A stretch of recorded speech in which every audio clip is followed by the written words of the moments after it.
Hi எல்லாருக்கும் வணக்கம். Welcome to மகிழ்நீஸ் கிச்சன். இன்னைக்கு நம்ம சேனல்ல ரொம்ப சுவையான புடலங்காய் கூட்டு எப்படி செய்யறதா பார்க்க போறோம். இந்த ரெசிபியை பிகினர்ஸ் இல்லைன்னா பேச்சுலர்ஸ் யாரா இருந்தாலும் ரொம்ப ஈஸியா பண்ணிடலாம். அது மட்டும் இல்லாம இந்த மாதிரி செஞ்சு கொடுக்கும்போது குழந்தைங்க கூட ரொம்ப விரும்பி சாப்பிடுவாங்க.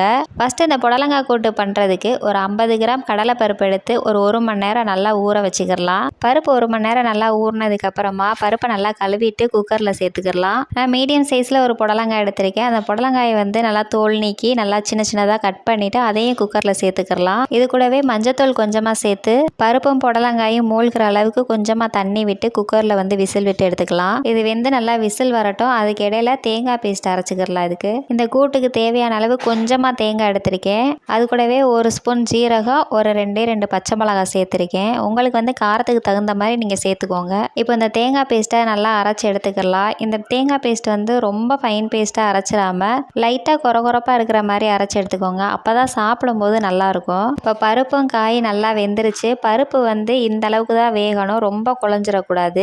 இந்த அளவுக்கு வெந்திருந்தால் தான் சாப்பிடும்போது நல்லாயிருக்கும். ஒவ்வொருத்தவங்க வச்சுருக்க குக்கரை பொறுத்து இருக்குது. எனக்கு வந்து மீடியம் ஃப்ளேமில் ஒரு 3 விசில் வச்சுருந்தேன். அதிலே கரெக்டாக வெந்துருச்சு. இப்போ ஸ்டவ் ஆன் பண்ணிவிட்டு நம்ம அரைச்சி வச்சுருக்க பேஸ்ட்டை வந்து இது கூட சேர்த்து நல்லா கொதிக்க விடணும். அந்த பச்சை வாசனை எல்லாம் போகணும். தேங்காவோட பச்சை வாசனை எல்லாம் போனதுக்கப்புறமா இந்த மாதிரி நல்லா கெட்டியாக வரும். அந்த டைமில் வந்து நம்ம தாளிப்பு கொடுத்துக்கலாம். இப்போ அந்த கூட்டு தாளிக்கிறதுக்கு அடுப்பில் ஒரு பாத்திரத்தை வச்சு அதில் கொஞ்சமாக வந்து நல்லெண்ணெய் விட்டுருக்கேன். இந்த மாதிரி கூட்டு எல்லாம் செய்யும் போது தேங்காய் எண்ணெயில் தாளிப்பு கொடுத்தோம் அப்படின்னா ரொம்பவே டேஸ்ட் நல்லாயிருக்கும். உங்களுக்கு தேங்காய் எண்ணெய் டேஸ்ட் பிடிக்கும் அப்படின்னா நீங்கள் நல்லெண்ணெய்க்கு பதிலாக தேங்காய் எண்ணெய் கூட சேர்த்துக்கலாம். எண்ணெய் நல்லா சூடானதும் கடுகு சேர்த்து கடுகு நல்லா பொரிஞ்சதுக்கப்புறமா கருவேப்பிலை, வரமிளகா, கொஞ்சமாக வந்து சின்ன வெங்காயம் சேர்த்துருக்கேன். இது கூடவே கொஞ்சமாக பெருங்காயத்தூள் சேர்த்துக்கலாம். பெருங்காயத்தூள் சேர்த்தோம் அப்படின்னா கொஞ்சம் நல்லா வாசமாக இருக்கும். வெங்காயம் நல்லா வதங்கணும். இந்த அளவுக்கு நல்லா வதங்கினதுக்கப்புறமா இந்த தாளிப்பு கூட புடலங்காய் கூட்டை சேர்த்து நல்லா வந்து மிக்ஸ் பண்ணி விட்டுக்கிடலாம். சொல்ல மறந்துட்டேன், புடலங்காய் கூட்டுக்கு தேவையான அளவு உப்பு சேர்த்துக்கோங்க.